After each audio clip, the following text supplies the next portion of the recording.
শুভ সকাল আমার প্রাণপ্রিয় বন্ধুদের।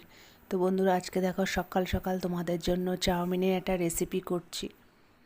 তার জন্য কেটে নিয়েছি গাজর বিনস এখানে, আর এখানে চাউমিনটা সেদ্ধ করে নিয়েছি, আর ওখানে একটা ডিমের আর কড়াতে দিয়ে দিয়েছি তেল।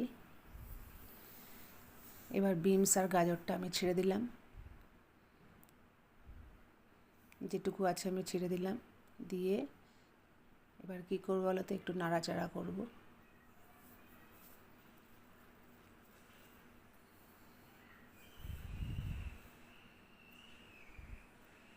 একটু নাড়াচাড়া করে একটুখানি আগে ঢেকে দিই। দেখো এর মধ্যে দিয়ে দিয়েছিলাম, দিচ্ছি এখন হলুদ, অল্প সামান্য একটু হলুদ দিচ্ছি, আর একটু নুন দিচ্ছি। এর আগে যখন ঢেকে দিয়েছিলাম তখন নুন হলুদ দিইনি, এমনি ঢেকে দিয়েছিলাম, যেহেতু একটু জল ছিল। জলটা শুকিয়ে আসার পর আমি নুন হলুদটা দিলাম। এবার আবারও ঢেকে দিলাম। দেখো আমার ভাজাটা প্রায় হয়ে এসছে। এবার দিয়ে দিলাম চাউমিনটা, এটা সেদ্ধ করে রেখেছিলাম।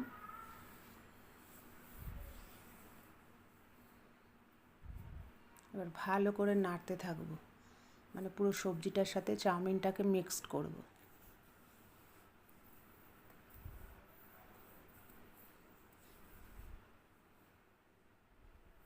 আবারও একটু নুন দিয়ে দেবো। আগে অল্প দিয়েছিলাম, এখন একটুখানি আবার দিলাম। হলুদ আর দেবো না, হলুদ যা একবার দেওয়ার সেটাই দিয়ে দিয়েছি। এবার খুব ভালো করে নাড়াচাড়া করতে হবে। যে দেখছো তো কীরকম সাদা সাদা দেখা যাচ্ছে, নাড়াচাড়া করে দেখো আমার চাউমিনটাও হয়ে এসেছে। এবার দিয়ে দিলাম হচ্ছে ডিমটা যে ভুজিয়া করে রেখে দিয়েছিলাম, এবার ডিমটা দিয়ে দিলাম। দেখছো একটুও লাগেনি চাউমিন। এক একজনের যেমন চাউমিন করতে গেলে লেগে যায়, আমার কিন্তু করাতে লাগে না। সে চাউমিনই করি আর পাস্তাই করি। তো যাই হোক, আমার চাউমিনটা পুরোপুরি রেডি। কেমন হয়েছে বলো? কোনো মশলা দিইনি, যেহেতু সকালবেলা খাবো বলে, তাই জন্য কোনো মশলা দিইনি। আর এখানে একটা জলও রেখে দিয়েছি, ঠিক আছে? চাউমিন খেয়ে জল খেয়ে নিও কিন্তু।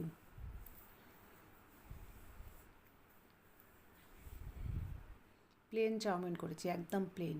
পেঁয়াজও দিইনি আমি, শুধু একটা ডিম ভুজিয়া করে। নাও তোমরা আবার একটু খাও। একটা ডিম শুধু ভুজিয়া করে দিয়েছি। এবার তোমরা খেয়ে টেস্ট করে বলো তো ফোনের ওপার থেকে কেমন হয়েছে। তো এই ছিল আমার চাউমিন রেসিপি, কেমন লাগলো জানিও।